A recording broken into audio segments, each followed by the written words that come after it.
donde las ideas son libres. El viernes 7 de mayo de 1824 se estrenó en el Teatro Imperial de la ciudad de Viena la Novena Sinfonía de Beethoven, conocida también como la Coral. El compositor tenía 54 años y solo viviría 3 años más. 57 años, pues, de una vida fructífera, de una pasión incandescente por la música que dio fruto a un universo sonoro cuyo catálogo lo conforman 343 piezas. De ese catálogo, algunas composiciones son conocidas popularmente, sin embargo, es su novena sinfonía, esta catedral sonora que tanto nos maravilla, la que quizás ocupa el lugar de ser la pieza más universal del arte sonoro. Con ella, Beethoven vino a establecer un parteaguas, no solo en la composición sinfónica, sino en muchos aspectos de la música misma. Por eso, a 200 años de esa interpretación, en este programa de Ágora, donde las ideas son libres, conoceremos aspectos de la extraordinaria vida del genial compositor alemán y la historia, los valores estéticos y la trascendencia de su novena sinfonía. De ahí que nos da mucho gusto tener en este estudio a 3 conocedores del arte musical, 3 personalidades que han ligado su vida a ella, a la música, y que desde su conocimiento y experiencia nos permitirán comprender la trascendencia de la novena sinfonía y de la música toda. En primer lugar, saludamos y le damos la bienvenida a la maestra de música, Lilia Margarita de la Rosa Muñoz. Apreciada maestra, muchas gracias por estar aquí con nosotros. Gracias, maestro. Y en segundo lugar, está también con nosotros, nos acompaña un melómano extraordinario, un gran profesor, el maestro Santiago Méndez Pérez, a quien le doy la más cordial bienvenida. Maestro Santiago, gracias también por estar. Muchas gracias, Miguel Ángel, por la invitación. Y completa esta selecta mesa el pianista y director de orquesta, maestro Alfredo Hernández Reyes. Maestro Alfredo, muchas gracias muy agradecido de por que la invitación nos y buenas tardes a acompañe todos en este hermoso programa. Con ellos, con sus aportes musicales, tendremos elementos suficientes para comprender la dimensión estética de la novena sinfonía. De la maestra Ilia podemos decir que es una distinguida profesora del taller de piano del Centro de Desarrollo de las Artes de nuestra universidad, realizó estudios musicales en el Conservatorio de Puebla, también cursó la carrera de técnico superior de música en nuestra institución y su pasión por la música la ha llevado a mantener un programa de radio de difusión musical en Radio UJAT desde 2012 a la fecha. También ha contribuido al diseño de los programas de estudio de la carrera de técnico superior universitario en música en nuestra institución. Asimismo, obtuvo la licenciatura en contaduría por la Benemérita Universidad Autónoma de Puebla. De nuevo, querida maestra, gracias y bienvenida. Gracias. Del maestro Santiago Antonio Méndez, podemos decir que es un profesor de la División Académica de Ciencias Básicas, donde ha sido coordinador de difusión cultural y extensión de esta división. Ha conducido programas en Radio UJAT dedicados a la difusión de la música clásica, entre ellos la Casa de Euterpe en México, enfocada a dar a conocer la música mexicana de concierto. También ha conducido cápsulas televisivas para TV UJAT, México en la música, con el mismo propósito. Además, y esto es importante, ha formado parte de ensambles de guitarra clásica y también ha participado como integrante de grupos de música folclórica. Actualmente, al lado de su esposa, forma el dueto de trova Claudia y Santiago. Así que, querido maestro, muchas gracias. Muchas gracias. Qué bueno que estás. Y del maestro Alfredo Hernández Reyes diremos que él es pianista y director de orquesta, originario de Jalapa, Veracruz. Estudió piano con la maestra Patricia Castillo en la Facultad de Música de la Universidad Veracruzana, oboe y dirección musical en la Facultad de Música de la UNAM con el director y compositor mexicano Sergio Cárdenas Tamés y composición con David Flores. Fue director titular de la Orquesta Filarmónica de Sonora y la Orquesta Filarmónica Poliforum de Chiapas. Asimismo, ha sido director huésped y director asistente de diversas orquestas sinfónicas, destacando la Orquesta Sinfónica de Jalapa, la Sinfónica Carlos Chávez, la Sinfónica del Estado de México, la Sinfónica de Michoacán, la Sinfónica Juvenil Estanislao Mejía de la Facultad de Música de la UNAM, la Sinfónica Juvenil del Estado de Veracruz. Con ellas incluso ya ha interpretado precisamente 3 de las sinfonías de Beethoven. Como pianista ha participado en diversas ciudades del país y festivales internacionales como el Festival Cervantino. Ha colaborado en producciones de ópera y conciertos con artistas de gran renombre. Así que, querido maestro, gracias por estar aquí con nosotros. Pero entonces, estamos aquí ante esta magia de la posibilidad que nos ofrece la música, y en particular yo quisiera, estimado maestro Santiago, iniciar contigo, que reflexionáramos sobre la relación entre la poesía y la música, porque además eso es lo que posibilita la novena sinfonía. ¿Cómo se da ese vínculo de esos dos lenguajes, entre el lenguaje de la música y el lenguaje de la literatura y la poesía? Bueno, Miguel Ángel, realmente si hacemos un repaso por la historia, y esto es algo de lo que han dado cuenta los antropólogos, prácticamente en todas las culturas, sus manifestaciones artísticas, digamos verbales, han estado unidas al canto, a la música, no han estado disociadas, y un ejemplo muy claro de ello fueron los griegos, esta extraordinaria cultura que floreció alrededor de hace 2300 años.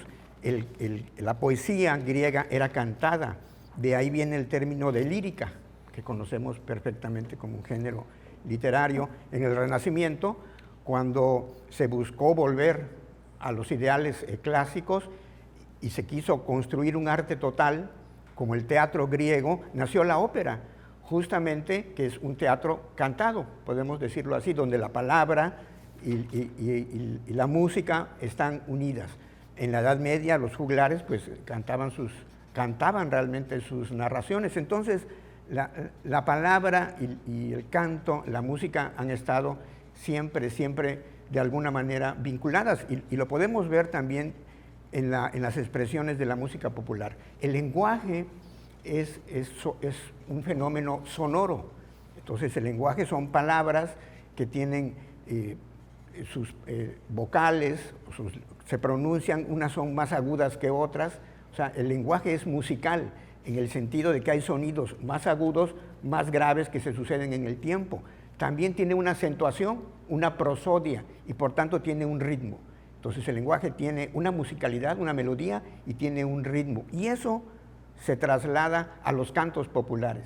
Por eso la música genuinamente popular identifica a un pueblo, y por eso es valiosa. Y hay de hecho una rama de la música que es la etnomusicología, que estudia estos vínculos entre el lenguaje y la música. Pero yo creo que se puede llevar esta analogía un poquito más allá, entre la palabra y la música, si nos damos cuenta que el lenguaje tiene una serie de reglas. No podemos, las palabras no se suceden arbitrariamente, no se dan al azar, sino que están vinculadas por su significado, por su sentido. Hay una sintaxis, hay una semántica. Lo mismo ocurre con los sonidos musicales, no se suceden arbitrariamente. Hay también una sintaxis musical, hay un orden que le da sentido y coherencia al discurso musical. Podemos ir incluso más allá. El lenguaje en la literatura se articula en formas, en estructuras más grandes, como por ejemplo un soneto, o la poesía, un ensayo, por ejemplo, que es otra manera de articular un mensaje, algo que se quiere comunicar, una novela, un cuento. Pues de la misma manera en la música hay estructuras, con más razón, porque el material de la música es más abstracto, es de una naturaleza mucho menos asible que el de las palabras. Entonces ahí también se requiere de algo que le dé forma a este material sonoro un tanto informe. Y hay estructuras que son, una de ellas es la sinfonía, ¿no? La forma sonata, la forma rondó. Bueno, el maestro conoce muy bien todas estas formas musicales que le dan coherencia, que le dan unidad y hacen significativo el discurso musical. Entonces ahí sí hay un paralelismo entre el lenguaje, ¿no? y entre el arte de las palabras, que serían la literatura y la poesía, y el lenguaje musical, que ha evolucionado a lo largo del tiempo, ¿no? Desde formas muy simples hasta otras muy elaboradas, ¿no? Sí, definitivamente son lenguajes que se articulan, ¿no? Y eso lo hace la magia de la que hablamos. Querida maestra Ilia, háblenos de Beethoven. Está ubicado en un periodo, ¿no? Pero Ya el maestro Santiago hablaba precisamente de una evolución. ¿Qué etapas podríamos nosotros considerar de la música y que llegan a ese momento donde Beethoven revoluciona? Solamente quería yo decir algo respecto de lo que el maestro dijo, perdón. En general, la palabra sirve para expresarnos. Expresa mis ideas, lo que yo siento. La música es un lenguaje, nada más que como decía el maestro, es más abstracto, pero sirve para lo mismo, para expresarse. La música entonces a lo largo de la historia, toda la historia del ser humano ha tenido que ver con la música, porque el ser humano es musical, es parte de su esencia. Entonces, no importa que sean las culturas más antiguas, todas han tenido expresiones musicales hasta donde se ha tenido evidencia. Así que la música, hay muchas maneras de catalogarla, ¿no?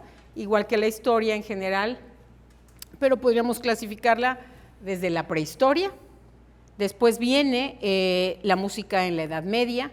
Digo, en general habría otras clasificaciones, pero bueno, después decimos la música en la Edad Media, que ya ha adelantado bastante, ya inclusive en esta época ya empieza la escritura musical, que es muy importante para poder reproducir la música, porque sabemos que había música en la prehistoria, pero no sabemos cómo sonaba. O sea, están los vestigios allí, ¿no? Vemos los grifos mayas, o vemos los instrumentos, que había instrumentos musicales, pero cómo se tocaban, no lo sabemos, nunca jamás lo sabremos. Inclusive en la Edad Media, habiendo ya escritura musical, no sabemos bien a bien, uno puede escuchar la misma pieza con diferentes interpretaciones, esto nos van a sonar súper diferentes porque está en sus principios y no hay una escritura muy clara. Después viene, diríamos, el barroco, ya hay más elementos para tener la escritura musical un poco más clara. Después viene el clasicismo, el romanticismo y luego la edad contemporánea. No puede haber otras clasificaciones entre estas, pero bueno, Beethoven, Beethoven está catalogado entre el clasicismo y el romanticismo. Es el final del clasicismo y principios del romanticismo. Hay compositores que abarcaron solamente un periodo. Aquí una de las cosas impresionantes, otra de las impresionantes de Beethoven, es que hizo esta transición, le tocó esta transición y entonces eso lo coloca en un lugar diferente, porque logró atisbar otro peldaño más en el recorrido de la música. Inclusive cuando Beethoven vivió, todavía la escritura musical se vuelve más específica porque los instrumentos, sobre todo en este caso el piano, del cual era experto él, el piano no existía como tal. En la época de Beethoven fue cuando el piano empieza a tomar la forma que tiene ahorita y las características que tiene ahorita. Pedales, extensión de las cuerdas, del teclado y además los tiempos, por ejemplo, antes se decía adagio, es un adagio. ¿Qué es un adagio? Bueno, más fácil, por ejemplo, el andante. ¿Qué es un andante? Son palabras en italiano que significan, pues, caminar, ¿no? En este caso. Sí, claro. Pero el andante mío es muy diferente al de Santiago. Santiago camina muy rápido, yo camino más lento. Yo misma camino diferente que caminaba hace 20 años. Entonces, mi andante es diferente. Entonces, la música no se interpretaba igual siempre. En cambio, ya con Beethoven se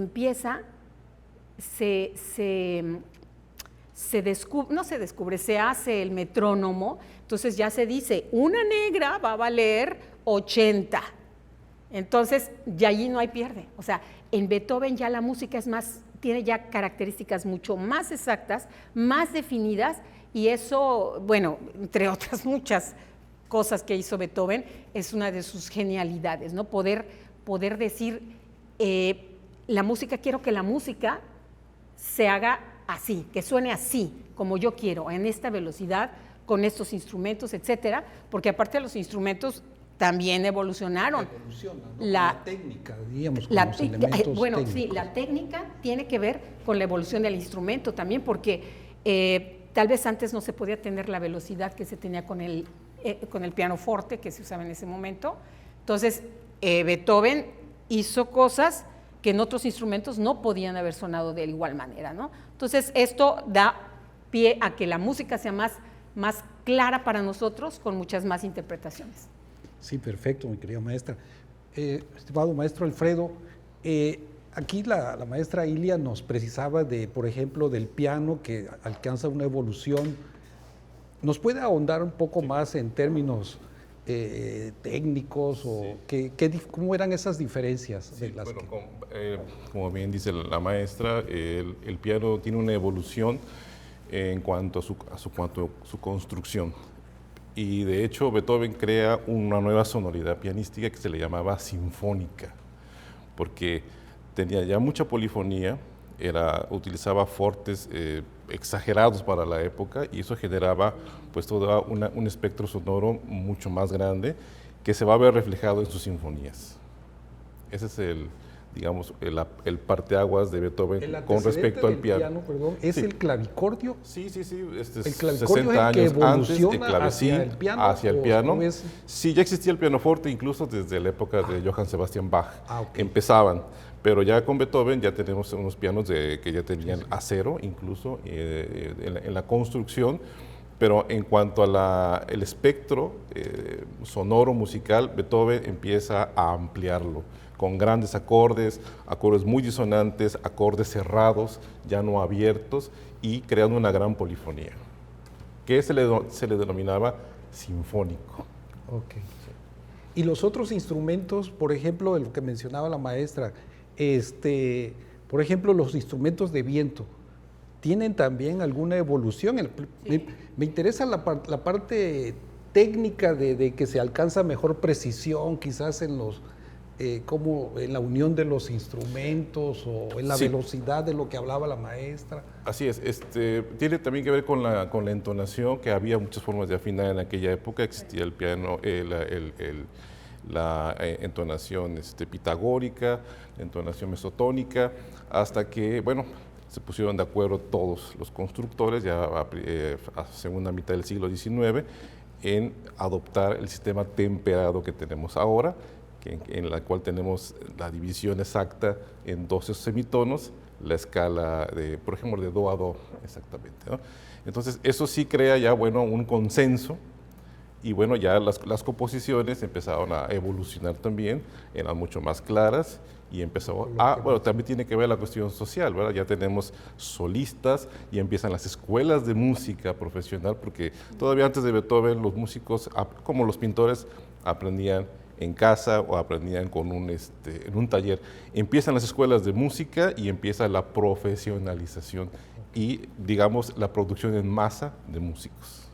Maestro, también creo que tiene que ver, Santiago debe saber más de esto, la ciencia va evolucionando y entonces empieza a haber aleaciones de metales, de la construcción de los instrumentos, que antes no podía existir. Como dice el maestro, ya se le pone al piano metal que antes no se podía poner. Claro. Empieza a haber instrumentos de aliento ya metálicos, porque se puede... ¿Cómo se pueden forjar. Eso, forjar. Exactamente, sí, ¿no? Precisamente. Y se diseñan mecanismos para facilitar la interpretación. Sí, las flautas, por ejemplo, eran de madera. No lo dije a finales del siglo. momento de presentarlo, pero tu primera profesión es físico. Sí. Entonces, y eres un gran conocedor de la historia de la ciencia. Entonces, ¿cómo estaba la ciencia, la técnica en este periodo que permite precisamente todo este adelanto avances, químico, sí, y todo esto? Bueno, digamos, desde lo que comentaba Ilia, desde el barroco probablemente, ¿no? Que más bien a finales del Renacimiento, que es cuando inicia la ciencia, en el siglo XVI, que tenemos la música renacentista, que precede a la música barroca, que es la polifonía de la que hablaba el maestro, ¿no? Impulsado por la Iglesia, desde luego, ¿no? Que era muy importante que en las ceremonias pues hubiese la música, que era lo que inspiraba a las personas y los acercaba a estos sentimientos de trascendencia, de divinidad. Entonces el canto polifónico fue impulsado por la Iglesia, y a finales de este periodo, el Renacimiento pues es el auge de la ciencia, ¿no? Con Galileo, con Newton, con todos estos grandes científicos que desarrollan un conocimiento del universo, del mundo y a la par de la técnica, desde luego. Aunque todavía, digamos, está en pañales un poco la termodinámica, que es en el siglo XVIII, donde empiezan a sentarse las bases, o por ejemplo, en la época de Beethoven, del quien estamos hablando, se están sentando las bases de lo que vendría a ser a mediados del siglo XIX la teoría electromagnética, que va a permitir pues todo este mundo en el que estamos ahora, de poder transmitir, de poder grabar y reproducir el sonido. Y los instrumentos musicales pues van evolucionando a la par, aunque hay que reconocer que, por ejemplo, los violines, ¿no? Muchos instrumentos que se hicieron en ciertas épocas de manera artesanal, pues son enormemente valorados en la actualidad. Es decir, la técnica de construcción de estos laudistas pues sigue siendo extraordinaria y admirada. Actualmente, hasta donde yo estoy enterado, es posible reproducir, digamos, el sonido de un Stradivarius, ¿no? De una manera técnica, porque ya tenemos la inteligencia artificial, una tecnología muy sofisticada, pero estos instrumentos siguen siendo insustituibles, enormemente valorados. Exactamente, el violín no ha cambiado mucho desde 1500 que se inventó, pero el piano sí ha tenido mucha evolución, ¿no? En cuanto a antes era de pura madera, todavía en Beethoven era pura madera, no tenían metal como ahora, y bueno, ahora sí lo conseguimos con el sonido actual. Pues sí, nos cuesta trabajo pensar que realmente eran pianos muy poco sonoros, muy tersos en el sonido, pero incluso con un teclado mucho más pequeño, ¿verdad? Por ejemplo, mira, las flautas transversales. Hace algunas décadas se diseñó un mecanismo para dar ciertas notas que eran difíciles de dar por los instrumentos. Bueno, yo estudié en el conservatorio un poco flauta transversal, entonces ahora venden flautas que tienen el mecanismo de mi, que permiten dar esta nota con mucha más facilidad, pero eso es resultado de estudios muy sofisticados, que tienen que ver con la física del instrumento y que permitieron diseñarlas de tal manera que se facilitara el poder dar este tipo de sonidos. Sí, desde luego ha habido a lo largo de la evolución de los instrumentos un apoyo indiscutible de la ciencia. Bueno, es que de hecho incluso para lo de la música medieval, esto que hacen las interpretaciones con los instrumentos originales, cuando dicen que no se escucharía una sinfonía o un cuarteto o otra pieza con los instrumentos actuales, ¿no? Sí. Y los instrumentos con los que se tocaba en el siglo XVII. Está la moda de los años 50 del siglo pasado, por retomar esta idea de cómo sonaban, pero nadie sabe realmente, pero bueno, existen los tratados. No había radio. No había radio, no había grabación. Audios. Bueno, y hay unas reproducciones, son instrumentos que se reproducen, pero bueno, eran otras épocas. Claro. Hay un acercamiento, y lo que sí han aportado estos tipos de músicos es que el músico ahora lee más, se prepara y está mucho más consciente de lo que está haciendo. Claro, muy bien. Querida maestra, pero ¿quién fue Beethoven? Sabemos que vivió 57 años entregados a la música, pero recorramos su vida, ¿no? Con quiénes interactuó, se casó, no se casó, qué lo torturó, qué lo impulsó. Platíquenos así esos 57 años que vivió. Bueno, Beethoven nació en Colonia el 16 de diciembre de 1770 y muere en Viena el 26 de marzo de 1827.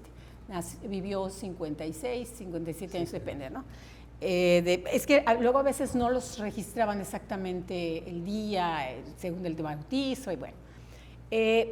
El abuelo de Beethoven fue un gran músico, también se llamaba Ludwig, y ese señor, su abuelo, era inclusive, dirigía una orquesta, era un buen músico, era responsable de que hubiera música en ese lugar, y era importante, era un músico importante. El padre de Beethoven era un músico mediocre. Él hereda el puesto de su padre, pero no lo llenaba para nada. Era mal músico y aparte era vicioso, era alcohólico. Entonces, pues no era responsable, no era buen músico, y se casa con una mujer que se llamaba María Magdalena. Ella es muy, muy interesante esto que estaba yo leyendo, porque la mamá de Beethoven tenía ascendencia noble. Era pobre, pero era noble. Y por eso el abuelo de Beethoven no quería que su hijo se casara con ella porque era pobre, pero era noble. Entonces, esta mujer se casa con el padre de Beethoven y tiene varios hijos. De estos, solamente les sobrevivieron 3. Beethoven era el mayor y otros 2 hermanos menores.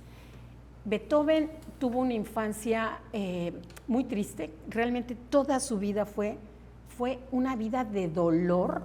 Cuando yo estaba leyendo sus enfermedades, de veras, o sea, es increíble cómo un hombre con tanto sufrimiento pudo hacer lo que hizo. Pero bueno, vamos por partes. Resulta que Beethoven es un niño prodigio. Entonces, este niño prodigio, su padre se da cuenta de que, a pesar de que es Querida maestra, tenemos que irnos a unos promocionales. Bien. Pero regresamos con bien. esta misma historia Ya. de esa infancia de Beethoven. Estamos en este hermoso programa hablando de la 9ª Sinfonía de Beethoven y la vida de él. Muchas gracias.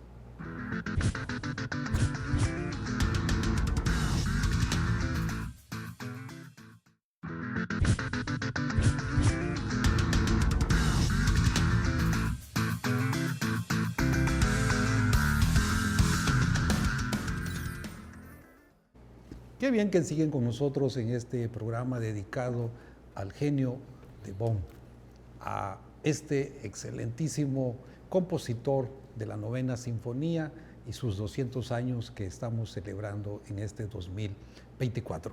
Maestra Ilia, estábamos en la infancia y la adolescencia de Beethoven. Sí, precisamente es el que conocido, me recordaba el maestro, el genio de Bonn, porque sí, nace en Bonn y el elector de Colonia era el gobernante de ese lugar. Bien, pues resulta entonces que el padre de Beethoven se da cuenta de que es un niño prodigio. En la mente de toda Europa, hace unos años nació un niño prodigio, había nacido un niño prodigio que todos lo tenían aquí, era Wolfgang Amadeus Mozart.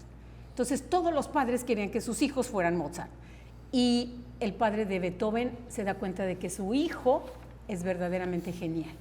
Entonces quiere que su hijo sea otro Mozart.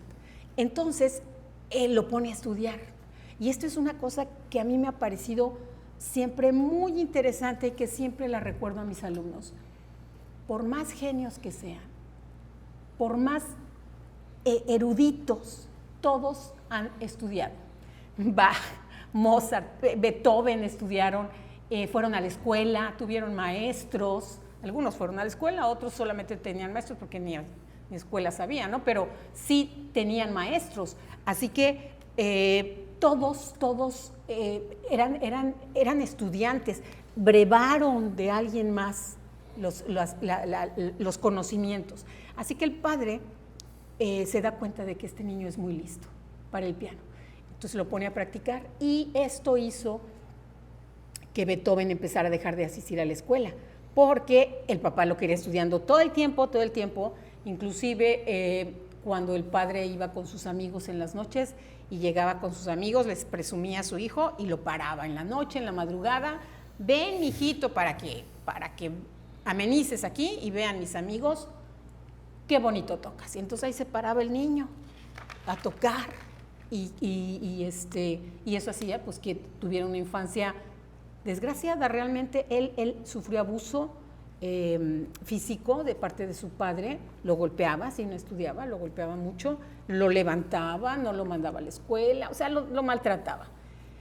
Empieza Beethoven a crecer y tuvo algunos maestros, su padre lo mandó con algunos maestros, y cuando él hace un viaje a Viena, que era la capital de la música en ese entonces, tiene más o menos 17 años, cuando llega allí, dicen que inclusive en ese viaje conoce a Mozart, ¿no? Dice, es una leyenda, pero hay quienes dicen que sí fue verdad, que Mozart dijo, hay que estar pendientes de este muchacho porque le va a dar mucho de qué hablar al mundo. se supone que lo conoció, ¿no? Y entonces, cuando llega allí, le avisan que su madre muere, tiene que regresar, y los viajes eran absolutamente otra cosa que ahora, era mucho sufrimiento en carrozas, no había caminos, bueno, era terrible el viajar. Llega, ya su madre está muerta, su padre le da una depresión y se vuelca más al alcoholismo, y entonces él se tiene que hacer cargo de sus 2 hermanos porque su padre lo meten a la cárcel. Entonces él, de 17 años, se tiene que hacer cargo de sus hermanos, 2 hermanos menores que tenía, y empieza a trabajar. ¿Qué hacía? Daba clases, tocaba, y eso de esa manera podía mantener a sus hermanos. Pero si me permites, sí, sí. ya cuando tenía 14 años, lo que tú decías, su padre que él era cantante en la corte de Bonn, entonces lo lleva a una de sus presentaciones, ahí hace que el niño toque y está justamente el príncipe. Entonces lo ve, se da cuenta del talento que tenía Beethoven y le pone un maestro. O sea, él le adjudica a un maestro para que se haga cargo de él. Posteriormente, pues Beethoven sigue tocando, el organista pues lo toma como pupilo también y se da cuenta que lo puede sustituir cuando él tiene otros compromisos. Y entonces Beethoven lo hace tan bien que poco a poco le va dejando que ocupe su lugar. Finalmente llega a ser el organista de la corte. Beethoven, muy joven, era un adolescente. Una cosa importante de lo que dice Santiago es que en esa época el mecenazgo fue una situación que ayudó a muchos músicos y a él mucho, mucho más. El hecho de que alguien lo patrocinara, le pagara, y esto sucedió durante toda su vida. Perdón, y que le diera libertad Sí. para componer, porque Sí. siempre ha habido mecenazgos, pero siempre son encargo de este estilo o del otro. O sea, sí tenía esta libertad Sí te de pago, componer. pero haces lo que a mí me Exactamente. gusta. Y él le daban mucha libertad. Por cierto, una curiosidad, una acotación, ya ve que decimos Ludwig van Beethoven. Bueno, pues realmente parece ser que el apellido no es alemán, sino de Flandes, una de las regiones de Bélgica, porque el abuelo no era alemán. Y parece ser que también tiene un antecedente española, una catalana, parece ser que una abuela o bisabuela venía de por allá, así que, y para los que no lo conocen, Ludwig significa Luis en alemán, entonces Luis van Beethoven. Van Beethoven significa algo así como campo de betabeles, campo de remolachas. Beethoven es betabel. Exactamente. Luis del campo de betabeles. Algo así significa. Digo, es una curiosidad nada más, ya acotación, porque decimos Beethoven, Beethoven, Beethoven, pero sí tiene algo que ver. No es alemán y el FAM no es un signo de nobleza como en Alemania, que sí es von, como Herbert von Karajan, sino en holandés, bueno, digamos en Flandes, no significa ningún título nobiliario. Siempre fue un plebeyo, como dice la maestra. Perdón. Maestra, ¿y a qué edad empieza a quedar sordo? Bueno, háblenos de esa parte. Sí, para sí. ir cerrando la Bueno, él empieza a ser conocido en el medio musical. La gente lo llama para dar clases. Muchas veces dio clases, tuvo muchas alumnas. Y como a los 20 años más o menos, vivió 56, 57, según desde donde se cuente, pero a los 20 años empieza a darse cuenta de que empieza a perder el oído. Beethoven sufría del estómago, tenía problemas estomacales. Entonces, para aliviar sus problemas estomacales, tomaba un vino. Un vino, dicen que un vino corriente. Este vino corriente era endulzado con una mezcla que se hacía con plomo y azúcar. Las tazas que usaba Beethoven tenían plomo, muchas cosas tenían plomo. La medicina que se usaba también, le hacían a Beethoven unas curaciones espantosas. Siempre sufría del estómago, tenía diarreas de días, una cosa espantosa, y entonces a veces se le inflamaba el vientre y le hacían punciones, le sacaban líquido, y entonces cuando le sacaban líquido le ponían unos emplastos como curación, pero el emplasto tenía plomo. Entonces plomo por todos lados. O sea, si solo la taza hubiera tenido no pasaba nada, pero se lo tomaba. Cuando tomaba el vino, tomaba el plomo, las vasijas en las que se guardaba el vino, etcétera. O sea, esto se descubrió porque había muchas teorías respecto de su sordera, pero la última, que ya tiene que ver con el avance de la ciencia, fue sobre unos mechones que le quitaron, que en alguna, ¿cómo se llama?, una subasta se vendieron, y entonces a la persona que los compró le dijeron que si los podían analizar, y sí se analizaron, y se vio esto, que tiene un porcentaje de plomo brutal, altísimo, que no es posible que una persona tuviera eso en los mechones. Entonces, pues allí es como se comprueba que hasta ahorita esa es la última teoría, la más aceptable y la que parece que es realidad. Él dicen que tenía la misma enfermedad de su padre, del alcoholismo, entonces tomaba todos los días, dicen, una botella de vino, y de este vino corriente, ¿no? Y se cuidaba mucho, tomaba ciertas comidas, era muy meticuloso para muchas cosas, pero en el vino sí. Él, según, con esto me voy a curar, pero no, eso es precisamente lo que lo enfermaba. Sí, bueno, entonces definitivamente por eso tenemos un cuadro de dolor impresionante, pero también la voluntad creativa. No, eso es innegable. Y bueno, maestro Santiago, precisamente esa es la parte que me interesa que usted aborde. ¿Cómo conforma en ese ámbito de dolor y de creatividad y de pasión esa personalidad Beethoven? Bueno, él vivió en una época de transición, a caballo entre dos siglos, y también entre dos movimientos muy importantes que marcaron la ruta de lo que sería no solo Europa, sino Occidente en general. En el siglo XVIII, que es cuando nace en 1770, pues florece la Ilustración, este movimiento humanista que es una especie de segundo renacimiento, donde da el énfasis no solo a la razón científica, sino también a los ideales de libertad, de fraternidad, de hermandad, de igualdad en los que crece Beethoven y en los que se forja su personalidad artística. Al mismo tiempo, pues es la época de la Revolución Francesa, 1789, pues era un jovencito él, y está también, es el siglo también de la Revolución Industrial.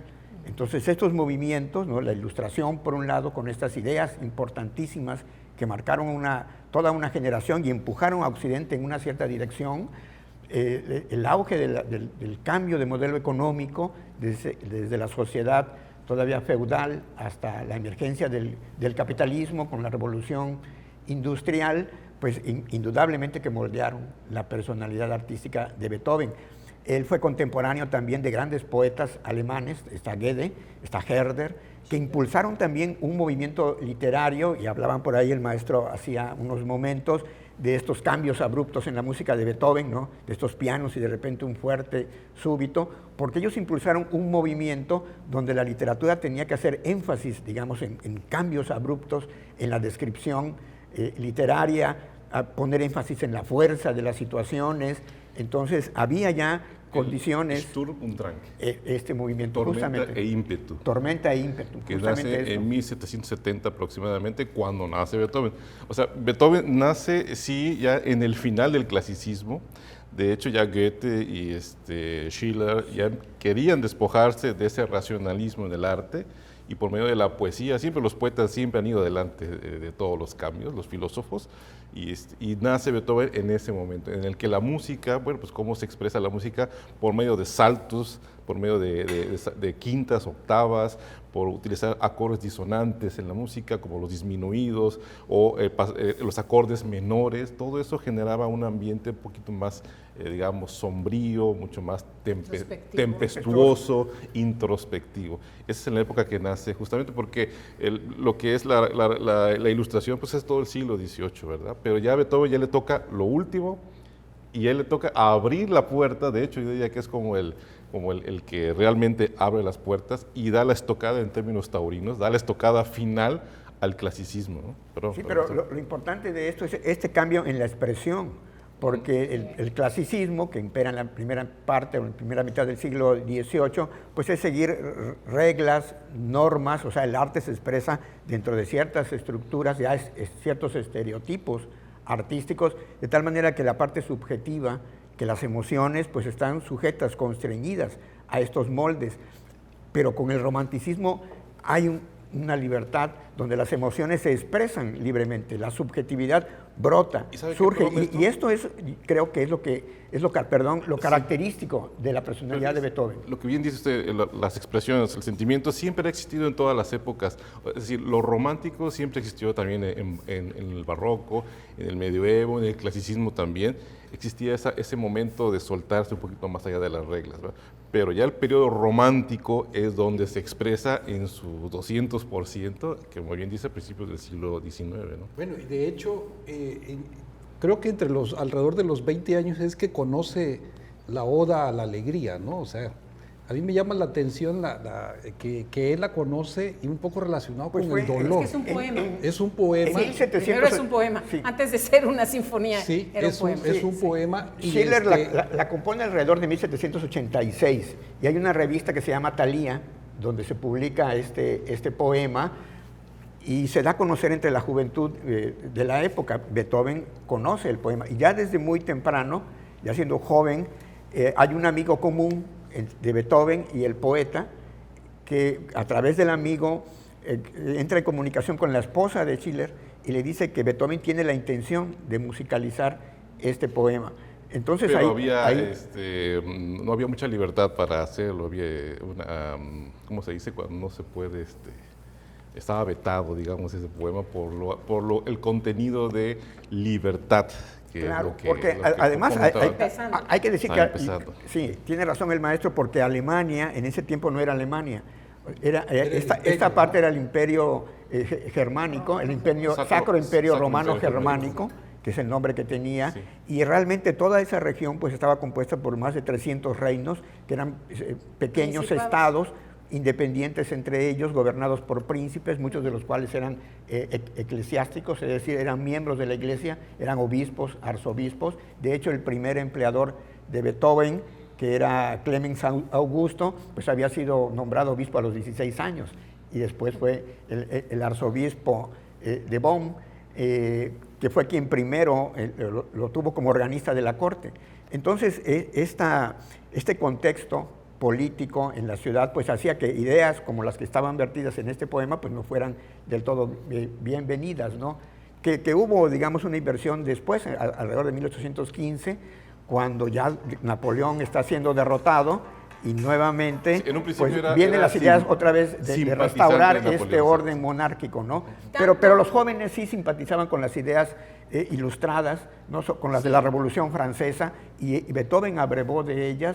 Y por eso desde joven tuvo la intención de musicalizar en la Universidad de Bonn, en Alemania, no en Austria. En Austria sigue siendo, y sigue siendo, Viena sigue siendo un estado un poco, digamos, muy tradicional en las ideas. Conservador. Más conservador, pero él a pesar de que dicen que nada más sabía sumar y restar, sí leía, se inscribió a la Universidad de Bonn y ahí fue donde él pues leyó, fue en Alemania donde él donde cultivó ese espíritu de la Revolución Francesa. Bueno, a mí me gustaría, estimado maestro Santiago, tienes por aquí el testamento, porque habla precisamente de esta confrontación que él tiene con el dolor y qué va a hacer con el dolor, ¿no? Pues de esta y a la vez lo va a configurar como artista, ¿no? Porque hay un deseo de continuar en la vida, ¿no? Y de lo que comentaba la maestra Ilia, el hecho de que él ya era consciente de su sordera, entonces muy joven, alrededor de los 27, 28 años, pues él está pensando ya en quitarse la vida y escribe una carta a sus hermanos, que es un testamento, y algunos extractos de él yo creo que dibujan de una manera muy clara, muy certera, quién era realmente Ludwig van Beethoven y a través de ello cómo es su música, qué es la música de Beethoven. Yo creo que está expresada de alguna manera en estas líneas, de las cuales leeré algunas partes. Dice: «Oh ustedes, los que me han juzgado huraño, atrabiliario y misántropo, cuánto se han equivocado. Pero ustedes ignoran la causa que ahora comprenderán. Mi corazón y mis sentidos se inclinaron desde la más tierna edad a los impulsos de la benevolencia y siempre estuve dispuesto a la realización de grandes cosas. Pero piensen que hace 6 años me atacó una enfermedad incurable que la incompetencia de los médicos agravó. Decepcionado año tras año con esperanzas de mejoría que había concebido, me vi obligado a reconocer una dolencia permanente cuya curación requeriría años, o bien que resultaría absolutamente incurable. Nacido con un temperamento ardiente y ansioso de actividad, susceptible aún a los deleites de la vida social, he tenido que recurrir prematuramente a mi propio secuestro y pasar mis días en la más completa soledad. A veces, cuando hacía un esfuerzo para superar la dificultad, qué cruelmente me veía frustrado por la doble experiencia dolorosa de mi defecto auditivo. Y me era imposible decir a la gente: hablen más alto, griten que soy sordo. ¿Cómo podría haberme resignado fácilmente a la debilitación de un sentido que tenía para mí un valor mucho más alto de que podía tener para otro cualquiera? Un sentido que yo había poseído en la más alta perfección, en una perfección no igualada sin duda por ninguno de mis colegas. No podía hacerlo. Perdónenme, por eso si me ven desviarme cuando debía mezclarle en las alegrías de ustedes. Mi desgracia es doblemente penosa, viendo que es la causa de que no se me comprenda. Para mí no puede haber goce en las relaciones humanas, ni conversación, ni intercambio de pensamientos con mis semejantes. Estoy obligado a vivir en el destierro más absoluto. Cuando me aproximo a los extraños, he de sobreponerme a un febril temor de descubrir mi condición. Esto me ha ocurrido durante los últimos 6 meses que he pasado en el campo. El consejo de mi inteligente médico de que me ahorre todo lo posible mi sentido del oído está de acuerdo con mi actual estado de ánimo, aunque mi afán social me tiente algunas veces. Pero qué mortificación cuando alguien a mi lado oía a lo lejos una flauta cuyas notas yo no podía oír, o el canto de un pastor que tampoco llegaba a mis oídos. Esto me ponía al borde de la desesperación y poco me faltaba para quitarme la vida. Solo el amor al arte lo evitó. Me parecía imposible abandonar el mundo antes de realizar todo aquello a lo que siento que estoy destinado. Y es por eso que continúo viviendo esta horrible vida, una vida en la que no es de esperar cambio alguno que alivie la situación de mi espíritu. Ahora debo recoger la paciencia como guía de mi existencia. Ya lo he hecho y espero permanecer firme a mi decisión hasta que el lento destino quiera cortar el hilo de mi vida. Tal vez mejore, tal vez no. Estoy preparado. Tener que volverme filósofo a los 28 años. Esto no es cosa fácil para nadie, y menos para un artista como yo. Oh Dios, que ves en el fondo de mi alma y sabes de mi amor a mis semejantes y a todos los sentimientos que hablan en ellos. Cuando lean esto algún día, recuerden que han sido injustos conmigo y que el hombre que parecía hosco y rudo era en realidad un desgraciado que, a pesar de todos los impedimentos de la naturaleza, hizo todo lo posible por llegar a la altura de los verdaderos hombres y de los verdaderos artistas. Ludwig van Beethoven. Muy bien. Definitivamente, pues ahí está, ¿no?, el espíritu dramático, ¿no?, de Beethoven. Y la expresión de su personalidad, ese afán, él sabía que tenía que dar un mensaje a la humanidad. Claro. O sea, él sabía que tenía que dejar algo y era consciente de ese talento que tenía.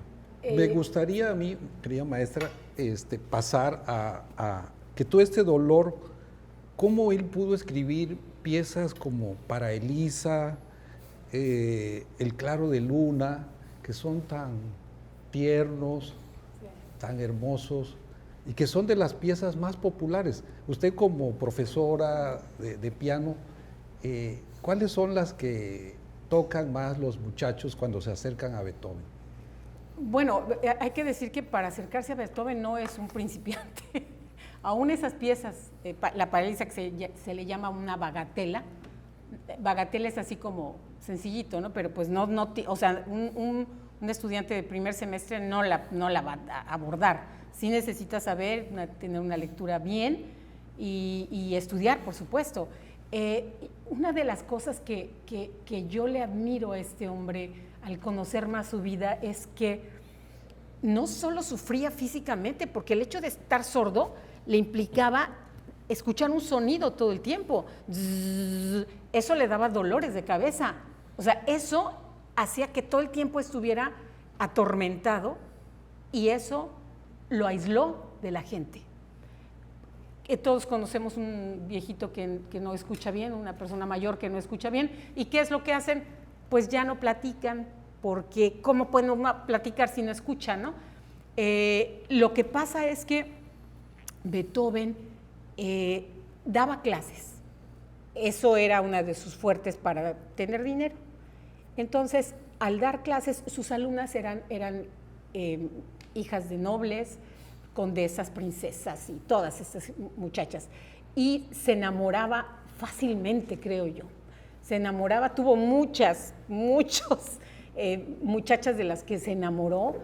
Existen cartas mandadas, bueno, son unas cartas que de verdad uno las lee, bueno, si a mí me las dijeran a los 17 años, bueno, me muero de amor por el hombre que me escriba algo así, ¿no? A estas alturas yo digo, qué cursi, pero la verdad es que es verdaderamente un corazón volcado de amor. Estas sus alumnas, empezaba la técnica pianística, no había métodos, apenas empezaba Czerny, que fue alumno, creo, de Beethoven. Entonces, Czerny es el clave bien temperado, Bach se utilizaba, pero para la técnica ya pianística, ¿no? Para la técnica ya propiamente de Beethoven, sí, digamos un parteaguas. De la velocidad, ¿no? Entonces tiene que ver con otra manera de concebir el piano.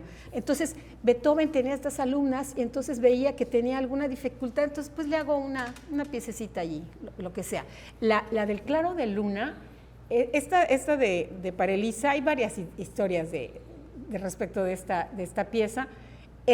Los alumnos la quieren tocar porque es sencilla, dicen, ¿no? Ya cuando la ven, la primera parte, que se repite 3 veces, ok, es así, pero las otras partes no son tan sencillas, ¿no? Que tiene 3, diríamos, A, B, A, es un rondo, C, ¿sí? Entonces repite lo mismo, ¿no? Pero las otras partes no son tan sencillas. El Claro de Luna sí es más complicado, es una obra más grande y la parte que conocemos como Claro de Luna es una parte de 3 partes. Y es una parte, de la que Franz Liszt, el gran compositor, dijo que era una flor, bueno, que era un abismo. El segundo movimiento. El segundo movimiento. Vamos a una pausa. ¿no? Sí. Una flor entre 2 abismos. Estimados amigos, estamos analizando vida, obra, la 9ª Sinfonía de Beethoven en este programa de Ágora.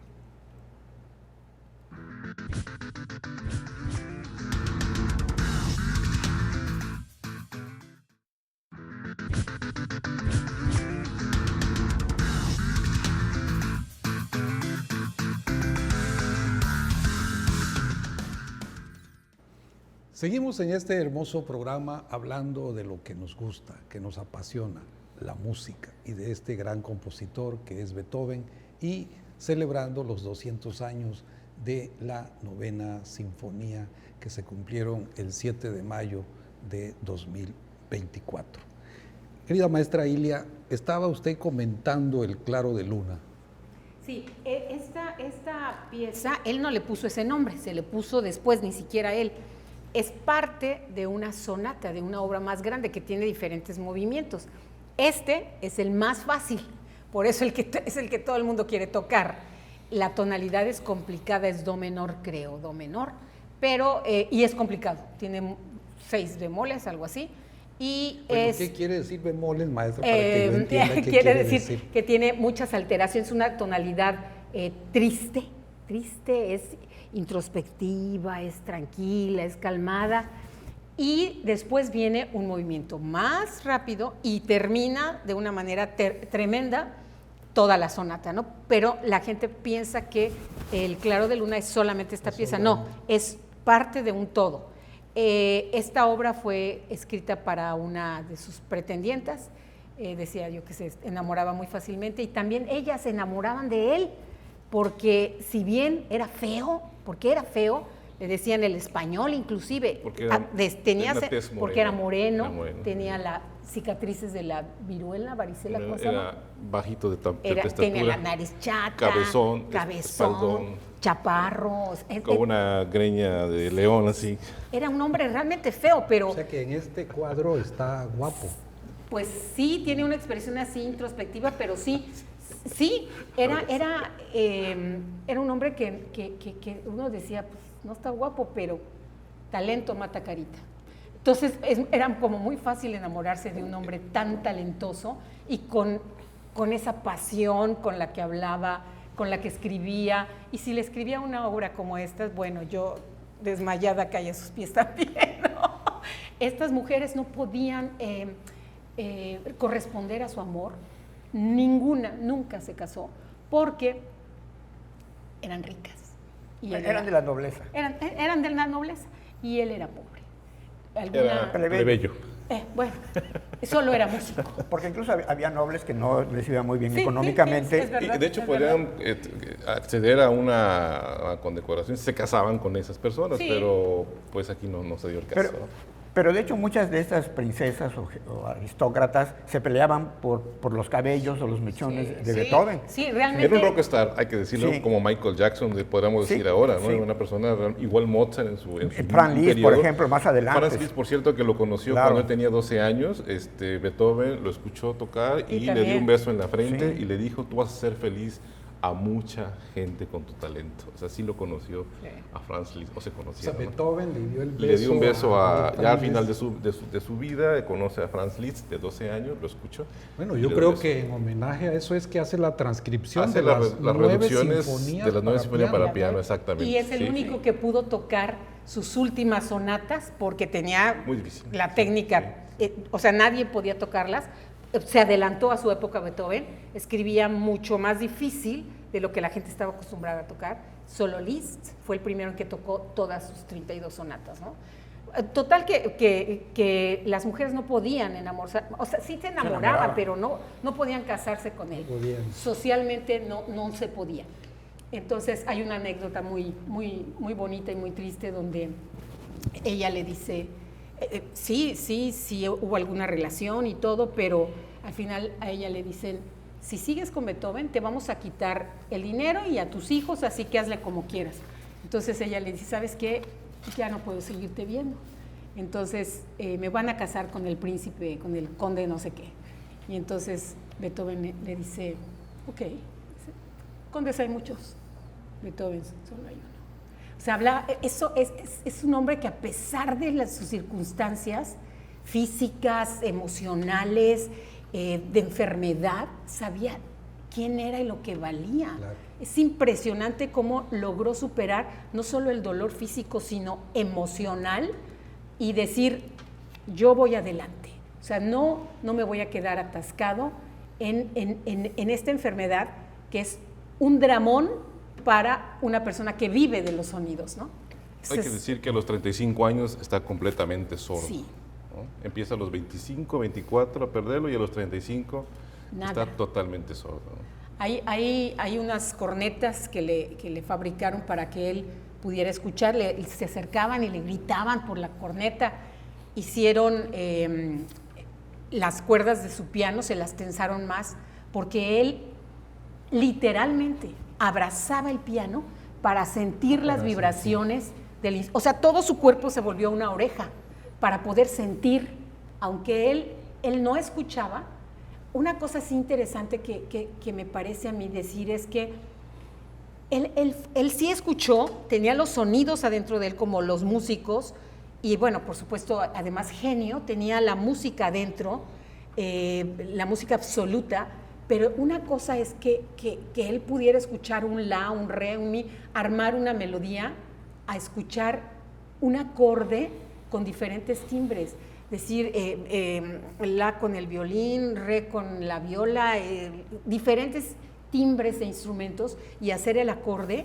Eso a mí es lo que me impresiona, porque sí, los músicos tienen esto, ¿no? Y de hecho, perdón, sí. motivaba a sus alumnos a que compusieran sin piano, para que pudieran Desarrollaba. recurrir a su biblioteca, digamos, de sonidos internos, ¿no? No sé si lo hacía porque ya empezaba a tener ese padecimiento, pero bueno, también me quisiera comentar que ahora conocemos a Beethoven como el gran compositor, pero realmente antes de ser un gran compositor fue un súper pianista, sí. fue el mejor pianista de su época. Le ganaba en los encuentros que se hacían con otros, a todos, era un gran improvisador. Y esto tiene que ver con el concierto Emperador que... Bueno, exactamente, yo quería preguntar sobre el concierto porque, Emperador. bueno, es un concierto que no tiene muchas, armónicamente no tiene muchas, digamos, conflicto, es una armonía. ¿Qué cosa es eso de armónicamente que no tiene conflicto? Es decir, cuando utilizamos, como en la pintura, vamos a hacer algo que tenga azul, verde y rojo nada más, y con esos tres colores. Una armonía más compleja es la mezcla entre ellos, o meto otro, entonces la mente tiene más trabajo que hacer y se vuelve un poquito más de conflicto para aceptarlo. Entonces, digamos que armónicamente no tiene tantos colores, vamos a ponerlo así, el concierto Emperador. Aparte tiene un aire de improvisación. Lo que hace el primer acorde es anunciar al solista y el piano hace un efecto como de improvisado, porque Beethoven fue un gran improvisador. A él le da una melodía y lo que hacen los músicos de jazz actualmente, ¿no? Es lo que hacía. Igual también Bach y Mozart lo podían hacer, pero Beethoven era un maestro en todo eso. Y el concierto del Emperador tiene eso, ¿no? De que tiene una de improvisación. Y yo creo que el movimiento más conocido, o el que le da ese valor a ese concierto, es el movimiento 2, que es un cantabile maravilloso. Y yo creo que también ahí quiso él demostrar que también conocía y que podía componer grandes líneas melódicas, porque venía el embate de la ópera con Rossini, ya había llegado a Viena y tenía mucha énfasis ya en el público, ¿no? Bueno, pero sí. a ver, es que ahorita ya, sí. A mí realmente de ese, creo que ahí sí es donde no tengo esos elementos, porque el concierto Emperador a mí me atrapa desde el primer movimiento, ¿no? Por esa descarga eléctrica, ¿no? Sí. Que me llama a mí la atención, que es la entrada del piano a pocos segundos, ¿no? Exactamente. Cuando la mayoría de los conciertos de esa época, la introducción hay una pequeña era, introducción, digamos, una pequeña sinfonía, incluso, digamos, previa. Porque eso me llamó a mí la atención, porque yo incluso veía que tardan hasta un minuto la introducción. Sí. Y Es un preludio previo al concierto, por así decirlo. Y que a veces servían también para que la gente fuera llegando, para que la gente se acomodara, es decir, no iba a desperdiciar ya la parte donde entra el solista, en lo que la gente entra o empieza a acomodarse. Es, digamos, una reminiscencia también de la ópera, ¿no? Una pequeña introducción eso sí, ya con los temas que se van a exponer. Claro. Con el piano. El piano los va a desarrollar en este caso. Muy bien. Maestro Santiago, ¿cuáles son los antecedentes musicales en Beethoven? Creo que ya han estado aquí emergiendo, que prefiguran la novena sinfonía. Yo antes quisiera comentar un poco respecto antes de abordar eso, de la sordera, de lo que ha hablado la maestra Ilia, porque esto que pues fue muy dramático para Beethoven, un gran mal, sin embargo permitió para la posteridad conocer en detalle a Beethoven, porque la manera en que se comunicaba era a través de escritos. Hay una enorme cantidad de cuadernos de conversación con los cuales la gente interactuaba con él. Como no oía, pues le escribían. Y él no respondía hablando, sino que también escribía. Entonces conservan todos estos cuadernos y a través de ellos pues se ha podido conocer muy de cerca la personalidad de Beethoven, todas sus, digamos, tribulaciones, con mucho detalle, más que quizás con otros compositores o con otros artistas, dado que aquí están plasmados en estos cuadernos. Hay más de 2000 cartas que dan testimonio también de sus intercambios, ¿no? Con otros músicos, con sus editores, con sus enamoradas, en fin.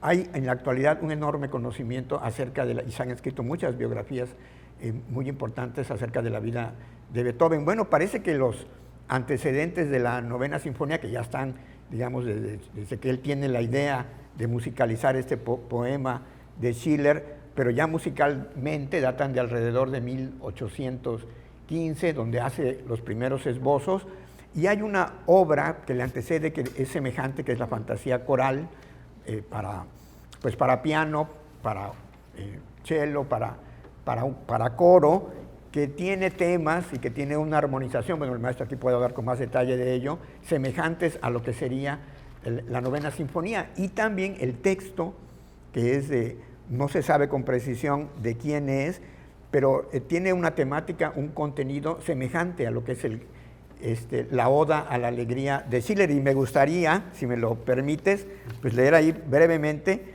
qué es lo que dice este coro de la fantasía coral, porque ya es un antecedente, un preludio de lo que posteriormente será la novena sinfonía, que por cierto se estrenó en 1824, pero todavía en mayo, pero todavía para diciembre Beethoven no había pensado si terminaría como el último movimiento con una parte puramente orquestal o introduciría un coro. O sea, como que fue una decisión de último momento el decir, bueno, sí, voy a tomar el poema de Schiller, que él durante más de 30 años había pretendido musicalizarlo y de última hora decidió hacerlo. Incluso después del estreno se dice que pues dudaba aún si había sido buena idea el terminar la sinfonía con un coro o haberlo hecho con música puramente instrumental. Entonces esto nos da una idea de que Beethoven pues continuamente estaba trabajando pero en general siempre revisaba sus obras. Revisaba, ¿no? E incluso después de la primera presentación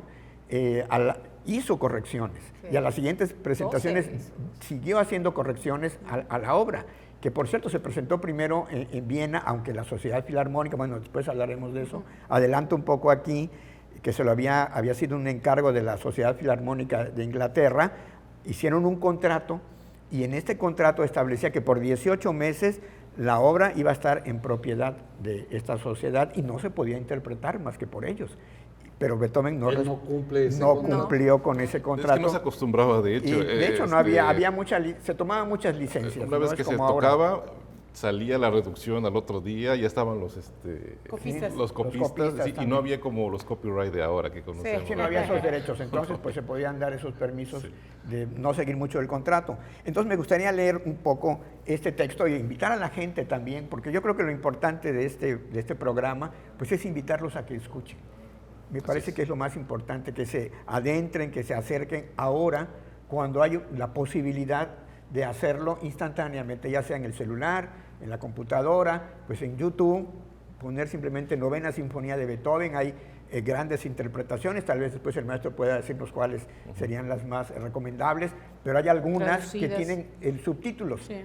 Está una con Daniel Barenboim, director argentino que dirige ahí a la orquesta del Nuevo Diván. De jóvenes, una orquesta conformada por músicos tanto que actualmente palestinos están como judíos, de Israel y de Palestina. Pero él los reunió en una orquesta pues con el propósito de contribuir a la reconciliación pues de estos dos pueblos que han estado en permanente conflicto. Entonces, acérquense, escuchen estas obras, la fantasía coral, la sonata Claro de Luna, no solo la Novena Sinfonía, sino pues todas sus sinfonías y toda la música. Yo creo que es una experiencia que tenemos que tener.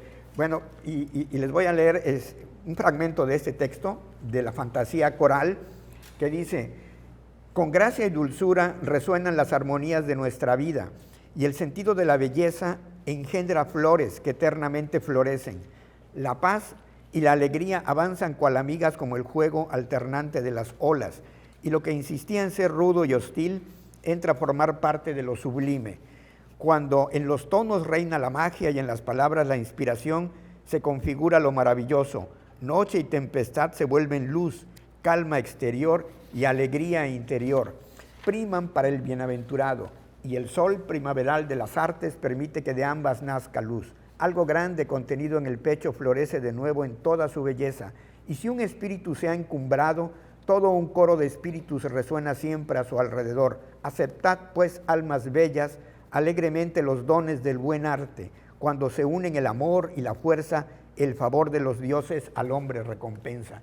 Otra vez, aquí está el espíritu de Beethoven, creo yo, en estas líneas, ¿no? Y expresa su deseo de dejar a la humanidad un mensaje de fraternidad, de gozo por la belleza, de unidad de todos los seres humanos y de llevar nuestro espíritu, nuestra alma, pues a otro estadio superior, superando todas las dificultades, porque comentábamos hace un momento aquí con Ilia fuera de cámaras que un crítico ha dicho que el tema de la música de Beethoven se puede sintetizar en 3 cosas, en lucha, en fuerza y en triunfo.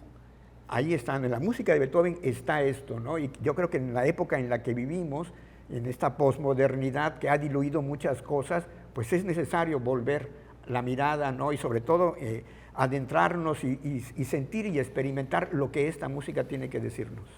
Pues muy bien, pues... Perdón, solo sí. quería decir, maestro, que el hecho de que Beethoven haya quedado sordo lo hizo aislarse de otras influencias musicales. Y eso nos dio al Beethoven que hizo esto, que tal vez teniendo otras influencias de escuchar otras cosas no hubiéramos tenido. Y además nos dio al compositor. Si no, tal vez él se hubiera permanecido como un gran pianista y ganado mucho dinero. Él deja de tocar el piano porque ya no podía escucharse. Pero él ganamos un compositor. Se vuelve compositor y por eso trascendió y por eso ahorita escuchamos su música. No escuchamos jamás como tocó, claro, pero sí escuchamos lo que hizo y que eso hace que hasta nosotros nos llegue. Hubo muchos pianistas muy buenos, pero no sabemos cómo tocaron. En cambio, Beethoven sí sabemos que quedó como un gran pianista, compositor. Virtuoso, sí. Pues muy bien. Pues vamos ahora sí a entrar al gran universo sinfónico de Beethoven, querido maestro Alfredo. Así es. ¿Cómo se va gestando? Ya vimos ahorita, nos acaba de decir la maestra Ilia que precisamente, ¿no?, el hecho de que él haya perdido el oído, lo impulsa a ser compositor. Platíquenos un poco de todo eso. Bueno, pues yo creo que lo más conocido, lo más popularmente conocido son sus sinfonías y sus sonatas para piano. Compuso tríos, cuartetos, una ópera, no fue tan prolífico como Mozart o Haydn, compuso solamente una ópera, misas y cantatas. Pero yo creo que lo que podemos acercarnos a cualquiera de su música y vamos siempre a escuchar un buen sentido del humor. Beethoven, a pesar de todo esto que vivió, tenía buen sentido del humor y le gustaba hacer bromas, vamos a decirlo de esta manera. Y eso lo vamos a ver en su primera sinfonía que compone ya a los 30 años, es decir, ya es un hombre maduro. Vivió 56 años, 57 años, perdón, 57. Y que ya es mucho para la época, y tener 30 años ya es grande realmente, ¿verdad? Así como Brahms, Johannes Brahms después lo haría, ya al abordar el sinfonismo, es ya muy grande, ya maduro. Entonces, pero aún así todavía tiene la influencia de sus maestros.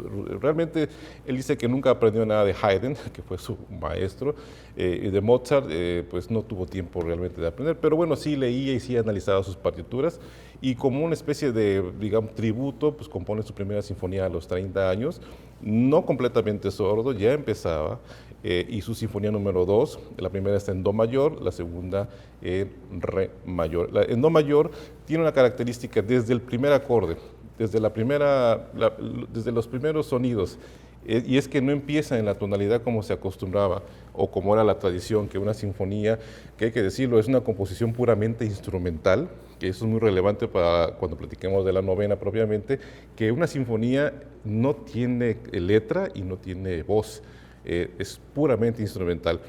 Los primeros acordes, en lugar de empezar con do directamente, sí empieza con do, pero con do con una dominante, es decir, es un do que nos lleva o nos quiere llevar auditivamente a otro tono, es decir, no nos pone aquí el do directamente, sino que nos da un paseo por otros tonos, de hecho nos engaña y se estaciona en una tonalidad sol mayor y nos hace creer que ahí es, pero no, resulta que y se sigue moviendo y llega al do después de un paseo, pues digamos, incierto.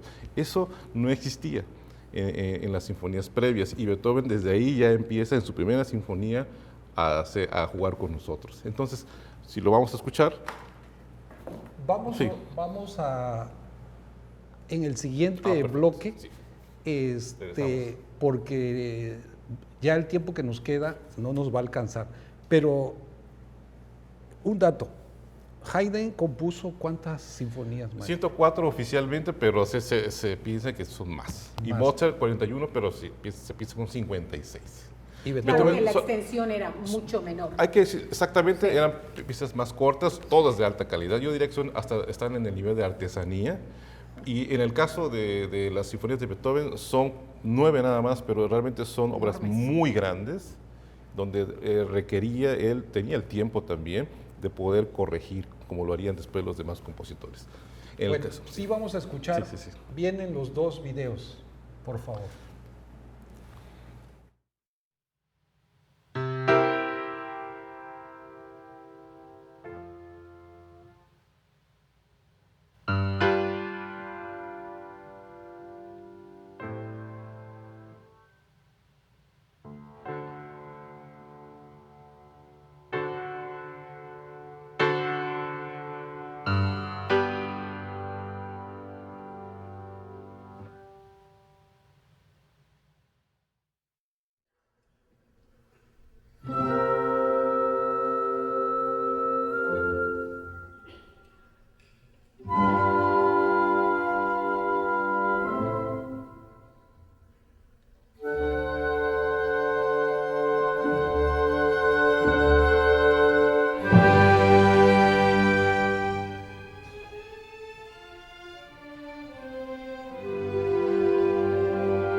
Bueno, preciosa esa interpretación, esa conducción que estabas haciendo ahí. Así es la Orquesta Sinfónica Juvenil del Estado de Veracruz, está en la ciudad de Jalapa, Veracruz. Y bueno, pues escuchamos el Adagio molto y el tema principal del Allegro con brio del primer movimiento, en el cual yo comentaba que ya Beethoven desde el primer acorde es una armonía disonante, es decir, una armonía que tiende a moverse, nunca se queda quieto en ese sentido. Y nos empieza a dar un paseo por las tonalidades relativas a Do mayor, se va a Fa, se va a Sol, se estaciona en Sol, y ya hasta después llega a Do. Es decir, Beethoven tiene la capacidad de poder hacer elástico el contenido. ¿Y cuál es el propósito, digamos, musicalmente? ¿Qué buscaba él con eso? Bueno, él tenía el tiempo, sobre todo, para poder experimentar. Él tenía lo que no tenía Mozart, lo que no tenía Haydn. Ellos tenían que componer, incluso Bach, diario una cantata. Haydn tenía que componer en 2 o 3 días, ensayar, Mozart también. Y Beethoven tenía el tiempo, no lo presionaban, para poder componer e incluso poder corregir, ¿no? Tenía la sonoridad también de los instrumentos del piano le permitía ampliar también el espectro sonoro, ¿no? Y tenía esa capacidad de poder hacer elástico todo, ¿no? Sin que se le cayera, sin que se volviera aburrido, ¿no? Es una gran capacidad. Y además, sí. Lo que decía hace rato, lo hacía porque le gustaba. No tengo que hacer lo que a ti te gusta. Exacto, y porque lo podía hacer. Lo puedo también. hacer porque yo quiero hacerlo. Quiero ver qué pasa con esto, ¿no? Esa sinfonía y la segunda, que está en re mayor, que la hizo en 1802, son clásicas. Bien, Estamos en el núcleo, en la belleza de este universo sonoro que son las sinfonías beethovenianas. Vamos a unos promocionales y regresamos a más sinfonías.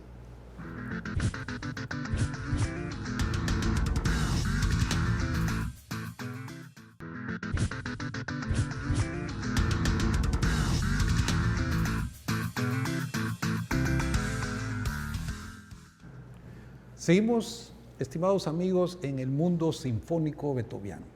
Vamos ahora con el maestro Alfredo a entrar al segundo periodo sinfónico de Beethoven, el que va de 1803 a 1814, que es la Sinfonía 3 hasta la octava. Hasta la octava. La Sinfonía número 3 es digamos, un parteaguas en su obra sinfónica, porque ya es una sinfonía que trata de algo, de lo heroico, de cuestiones que no podemos, como se puede plasmar algo, lo heroico en música, pues él lo logra.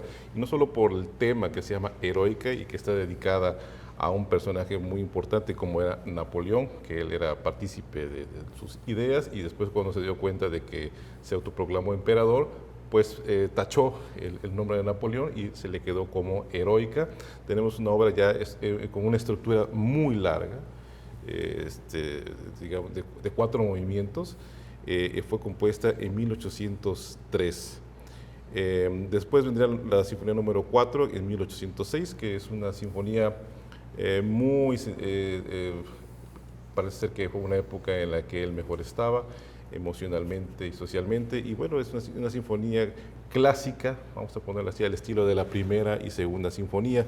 Y es ahí en 1808 cuando llega la famosísima Sinfonía número 5 en do menor, es decir, la primera sinfonía hasta ese momento en una tonalidad, como lo dicen en la escuela, triste, una tonalidad triste, una tonalidad oscura, un poco sombría, y es una sinfonía, digamos, con una estructura casi de artesano, de filigrana, porque utiliza un pequeño motivo que lo va desarrollando y él sabe cómo entretejerlas y crear 4 movimientos de una manera cíclica, es decir, ese pa-pa-pa-pam va a aparecer de una u otra manera en los 4 movimientos. Entonces aquí tenemos una capacidad de Beethoven para trabajar, para poder conectar, a diferencia de Mozart, digamos que leía componía directamente, cuenta la leyenda, ¿verdad? Pero Beethoven sí necesitaba trabajar, ¿sí? Era un hombre de estar todos los días, corregir, y pues porque tenía el tiempo también para hacerlo.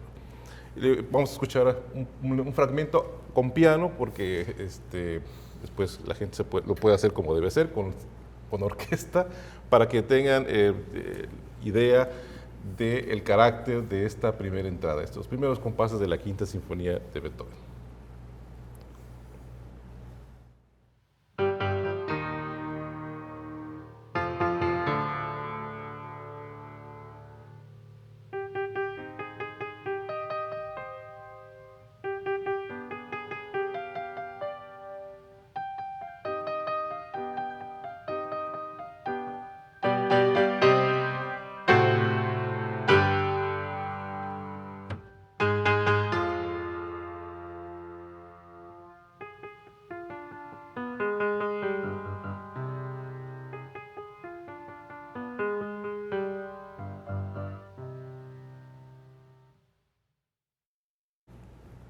Se oyen hermosísimos con el piano. Se oye y tiene un carácter oscuro, diferente, introspectivo. Esta sinfonía se va a estrenar con la sexta. Fúnebre.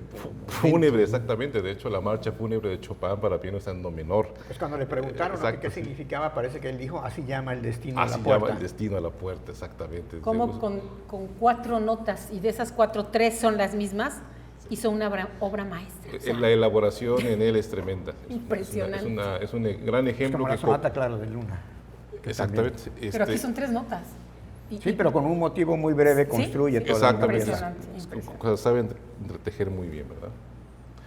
Y se va a estrenar con la Sexta Sinfonía, que es totalmente contraria, está en fa mayor, es una tonalidad afable según los teóricos, una tonalidad Alegre. muy alegre, fa mayor y que evoca, describe eventos de la naturaleza. Pues se dice que la compuso justamente en paseos, Paseos, que él porque solía hacer Beethoven por el campo. gustaba mucho Por el caminar bosque, los antes de alrededores de componer. Viena. Exactamente. Yo Y creo que ahí- por el oxígeno de los bosques, yo creo que eso le daba también, Brahms también lo hacía y otros compositores se iban al bosque, pues al oxígeno, La porque naturaleza. la naturaleza para Nos poder inspiraba. inspiraban, bajaban los motivos y los trabajaban, ¿verdad? Porque eso de componer, hoy estoy inspirado y hoy me salió una melodía, eso no existe. Lo que ellos hacían era bajaban pa y lo apuntaban. Y se llevaban cachitos, llegaban a su escritorio, a su piano y empezaban a desarrollarlo todos los días, como los escritores. Y de hecho esa sinfonía, pues la sexta, la pastoral, pues es una sinfonía de programa. Programática, Porque exactamente. Programática en el sentido de que Viene trata de describir escrito, toda una exactamente. serie de escenas Exacto. extramusicales. Ahí tenemos ya una pequeña, digamos, muestra previa de cómo ya la escritura ya va entrando, no de lleno en una sinfonía, pero ya empieza a explicar, porque dice emociones y de los campesinos alrededor Una de la tormenta, fiesta, en un momento una describe tormenta, la entonces ya tormenta. empieza, digamos, a entrar la palabra dentro de una sinfonía, que eso se va a desarrollar después con la música programática. Luego vendría la séptima sinfonía de 1812 en la mayor, opus 92, hay que decir, entre paréntesis, opus, cuando escuchen opus significa obra en latín, ¿no? Obra 1, una obra 2, composición. Catálogo, exactamente. La séptima sinfonía es de 1812, en la mayor es una sinfonía muy vigorosa, muy potente y que hace, bueno, diría el Richard Wagner, perdón, posteriormente otro compositor alemán, que sería la apoteosis de la danza, porque utiliza el ritmo. Algunos se han viajado más allá y dicen que el tercer movimiento, según dicen que es un guapango, pero no. Porque Humboldt, cuando estuvo por aquí en Puebla y México, de todas estas obras, según se trajo algunos ritmos y que se los llevó a Alemania, después en un cajón alguien los descubrió y Beethoven fue uno de ellos, o alguien se los pasó y de ahí se inspiró. Pero para que veas a dónde llega la leyenda de la séptima sinfonía, una sinfonía potente y llena de energía, que nada, y también la sexta hace notar de una persona que sea realmente pues derrotada como aparentemente, ¿verdad? Y bueno, esta segunda etapa, que es compositiva según la historiografía de muchos estudiosos de la obra de Beethoven, pues termina con la octava, su pequeña sinfonía en fa, él mismo les decía, ¿verdad? Otra tonalidad, habíamos dicho una tonalidad muy afable, es cortita, con muchas ganas de vivir. Yo no le veo ningún elemento patético. Dramático. Exactamente, es exactamente el patos, porque hay que decirlo, Beethoven no era trágico. Era patos, exactamente, patético en cuanto a los sentimientos que los mueve, pero no era trágico. En un momento yo considero que exista eso en Beethoven, como quizás sí en Tchaikovsky con la sexta sinfonía. Que se cortaba las venas con un palo de escoba, ¿verdad? Así, y bueno, era aparte, dramático, diríamos en Veracruz, más panchudo, digamos. Y Beethoven no tenía eso, tenía sentido del humor. Y bueno, vamos a escuchar la pequeña introducción del Allegro vivace e con brío, términos en italiano que significa alegro, vivo y brioso, como un caballo que tiene que caminar, ¿verdad? Igual con piano, y después los invitamos a que lo escuchen en la versión orquestal original.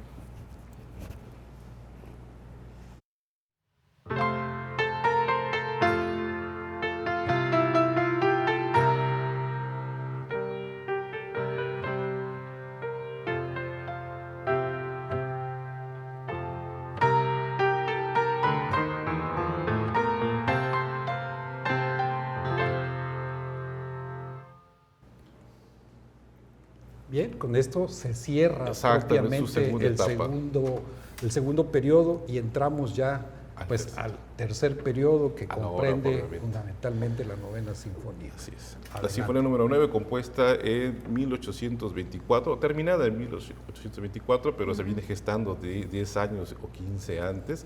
Es una obra igual como la quinta, en una tonalidad menor. Empieza, igual que la quinta, empieza con una tonalidad menor, en este caso re menor, y termina en mayor, en re mayor. La quinta de Beethoven empezaría en do menor y termina en do mayor. Nada más lo haría 2 veces. Tiene 4 movimientos, es de grandes extensiones.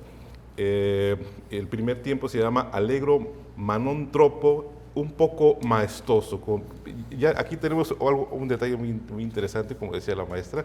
Ya los compositores se empiezan a preocupar porque todo sea realmente claro, que se interprete como ellos querían, ¿verdad? Ya no se dejaba el allegro y ahí ustedes como puedan, sino que aquí Beethoven es muy específico. Allegro, ma no tan, pero no tanto.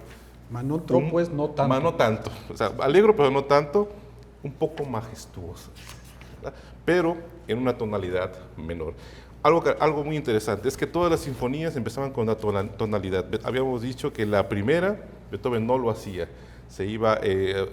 empezaba con acordes disonantes. En la novena hace algo muy parecido, no empieza en re menor, sino que empieza en la dominante, es decir, el primo hermano de re menor, que sería la mayor, ¿verdad? La mayor, que no la tonalidad principal. Entonces aquí tenemos otra vez a Beethoven con su sentido del humor, ¿verdad? No llevándonos directamente, sino que nos empieza, es decir, en lugar de empezar aquí en una puerta, empieza en la puerta del vecino, por así decir, y después llega para acá. Se tenía esa capacidad de jugar con el oído de las personas. Entonces vamos a escuchar un pequeño fragmento de la introducción y aparte, bueno, aquí tenemos una forma de iniciar poco usual en Beethoven, y es que hace una especie de efecto de que la música surge de la nada y de pronto viene y se aparece la tonalidad con un motivo muy incisivo frente a nosotros, ¿verdad? Como si estuviera, todavía estuvieran los instrumentos todavía. Exactamente, como si estuvieran afinando. Sí. Algunos dicen porque está en la... que la idea era... La orquesta afinan con la. Es el que da el oboe. Algunos críticos dicen que la idea de Beethoven era mostrar un escenario un tanto caótico, difuso, para que después entrara el orden. Una especie como de Big Bang, ¿verdad? De pronto. O sea, del caos surge después. ¿Qué ya empezó? De hecho, empieza con un intervalo de la, mi, que es un intervalo técnicamente en música, ambiguo. No denota extraño. exactamente. Es ambiguo. Exactamente. Entonces, no sabes si estás aquí o estás allá. O sea, lo hace obviamente con premeditación. Quiere crear expectación. Ese ambiente. Expectación. ¿Qué es eso? Por eso digo que es una persona con muy buen sentido del humor, y después nos pone aquí enfrente el re menor, ¿verdad? Con toda la orquesta, y con timbales y todo eso. Bueno, vamos a escuchar un cachito del inicio.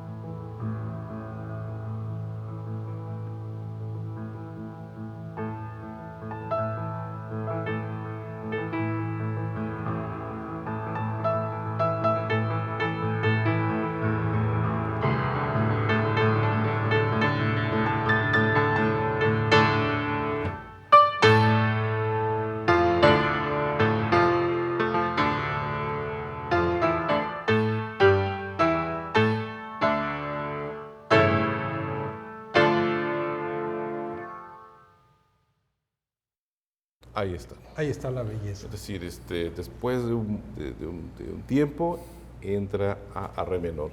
Bueno, Beethoven va a continuar con este ímpetu en su segundo movimiento. Hay que decirlo, los segundos movimientos, las sinfonías tienen por lo regular 4, al menos las alemanas tienen 4, las de origen alemán, 4 movimientos, y el segundo es el que contrastaba al primer movimiento, tenía un carácter más apacible, más tranquilo, más adagio, cantable. Y después seguía un movimiento que, por cierto, Beethoven inventa, que se llama el scherzo. Antes era un minuet. Que era un minueto. Es decir, ya en la primera sinfonía se llama minueto, pero el tempo que pide es muy rápido para hacer una danza. Entonces, es como decir, sí, bueno, sí voy a ponerle minueto para no quedar mal con mis antepasados, pero lo voy a al doble, triple de De hecho, velocidad. ¿Sí? Scherzo es broma, ¿no? Scherzo en italiano significa, en español significa broma. Es broma. En la segunda sinfonía ya va a poner un scherzo y de ahí todas en sus sinfonías va a poner un scherzo que tiene como característica que es muy vivo. Y de ahí todos los compositores posteriores van a utilizar el scherzo en sus sinfonías. Pero el scherzo sí iba en la tercera parte y aquí Beethoven lo pone en la segunda, a manera como de continuar con esto, ¿verdad? Y yo creo que está pensado para crear expectación. Vamos a escuchar nada más los primeros compases de este movimiento.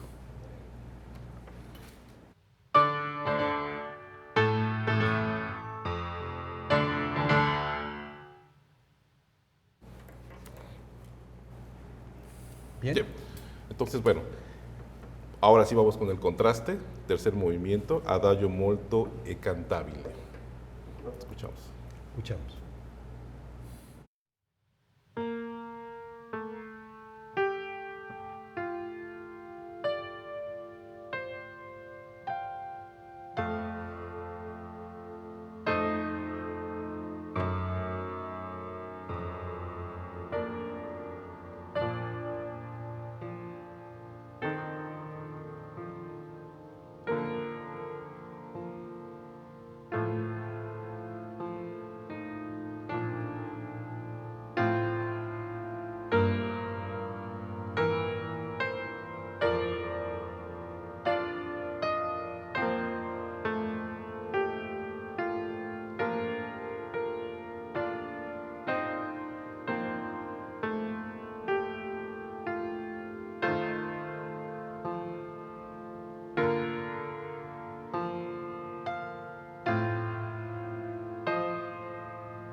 Pues sí Muy bien, se exactamente. sintió el adagio, ¿no? No sirve de contraste del primer movimiento, sino que va a servir de contraste para el cuarto movimiento que va a entrar de manera tempestuosa, como estaría justamente el mundo en ese momento con las guerras napoleónicas, porque esto es una respuesta a la guerra que existía en Europa y la desolación que existía en Austria y en todos los países sometidos por en este caso, pues Napoleón. ¿Escuchamos la introducción? Escuchamos.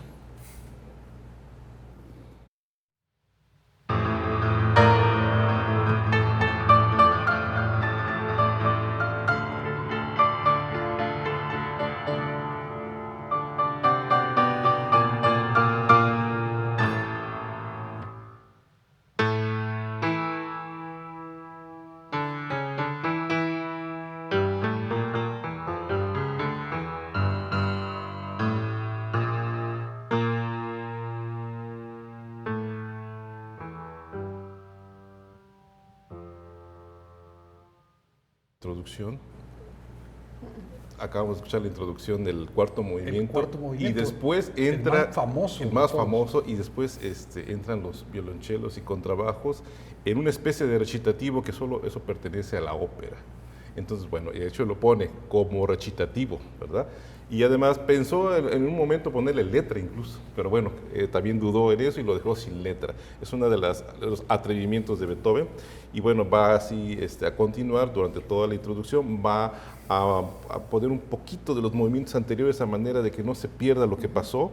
Y Que no pasaba antes. que no pasaba antes. Nunca de nadie hecho, no hizo sabemos eso. si el cuarto movimiento es una cantata, que realmente inventó algo nuevo Beethoven, tenía esa capacidad. Pero esta introducción, Sí, como sí. bien dice el maestro, pues es una descripción de lo que ocurría en ese tiempo, Exactamente. digamos el caos que había, pero también es el preludio al sueño, al ideal, a lo profético. Exactamente. Ahora estamos así, pero queremos estar de esta otra manera. Llega ¿no? eso. Ya no una humanidad en conflicto, sino en una humanidad en otras condiciones muy Es la diferentes. sinfonía de la utopía, digamos. Sí, ¿no? Por así decirlo. es una utopía. Porque viene cómo estamos ahora.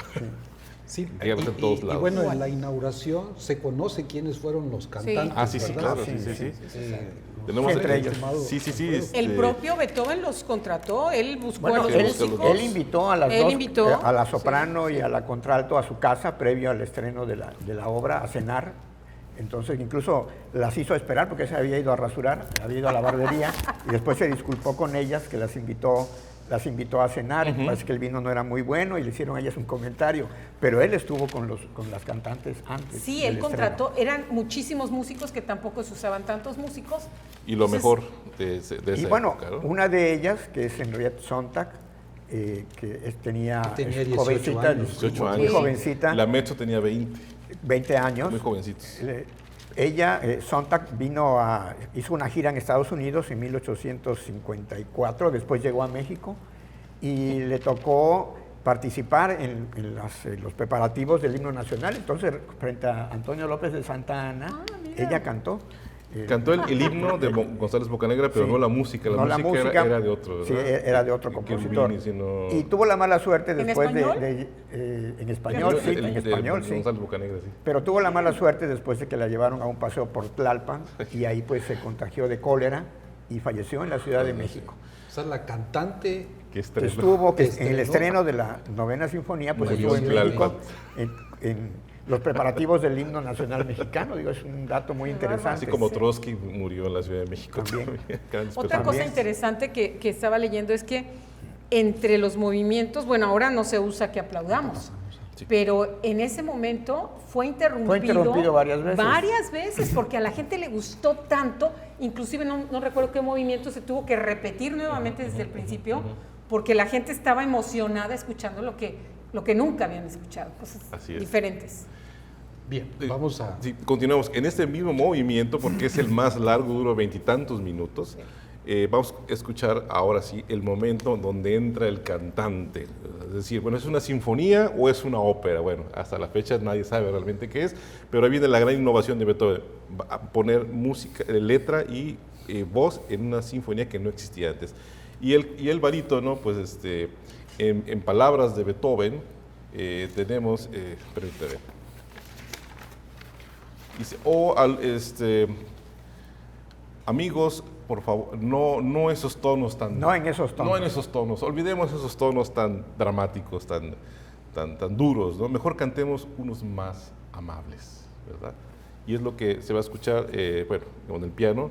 Pam, para, ra, ra, ra, ra, ra, ri, ri, ri, ri.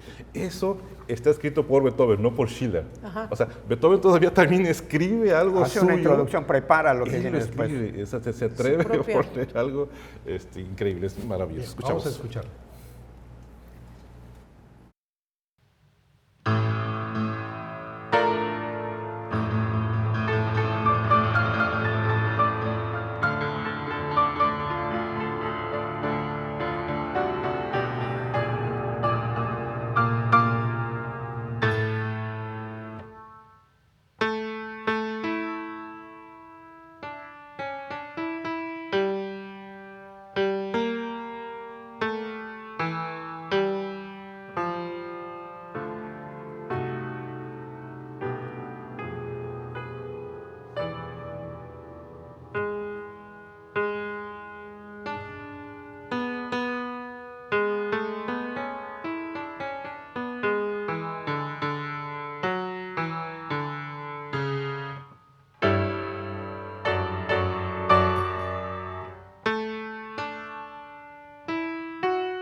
Pues es el cierre Y ahí donde maravilloso. viene el himno a la alegría, el gran famosísimo himno a la alegría.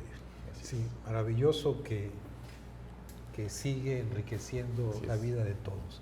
Bien, pues prácticamente de esta manera estamos cerrando este hermosísimo programa que uno tiene la sensación y el deseo de seguir disfrutando la música de Beethoven, seguirles escuchando a ustedes, pero pues 2 horas hemos desarrollado todo esto y quisiera ahora hacer que ustedes hicieran una reflexión precisamente sobre el gran aporte de la vida y la obra, así muy breve. Maestra Ilia. Pues musicalmente nos faltan muchísimas cosas que decir, pero más o menos atisbamos que este hombre innovó muchas cosas, fue hacia lugares donde nadie había ido y todos los músicos después de él quedaron con esa carga tremenda de decir, Beethoven hizo así, no puedo hacer menos que eso. Yo, maestro Santiago. Pues bueno, el legado de Beethoven lo podemos constatar en el siglo XX, cuando la Unión Europea en 1985 hace de este último movimiento de su música el himno oficial de la Unión Europea. Ya en 2002 la UNESCO declara también a la Sinfonía Patrimonio Inmaterial de la Humanidad. Fue tocado cuando se derribó el muro de Berlín, cuando termina la Guerra Fría. Entonces ha sido de una trascendencia enorme a lo largo del siglo XX. Es una obra, la obra de Beethoven es extraordinaria y el personaje, pues yo creo que es un personaje verdaderamente romántico, que lo que nos invita es a que cualesquiera sean las circunstancias de la vida, por difíciles que sean, hay que luchar y hay que triunfar. Pues muy bien, pues distinguidos invitados, muchísimas gracias por toda la riqueza que nos han aportado, maestra Ilia, maestro Santiago, maestro Alfredo. Este ha sido un programa donde hemos disfrutado toda la riqueza con estos detalles, estas sutilezas de la vida y la música que hemos experimentado. Soy Miguel Ángel Ruiz McDonnell, muchas gracias por acompañarnos y darnos el favor de su atención.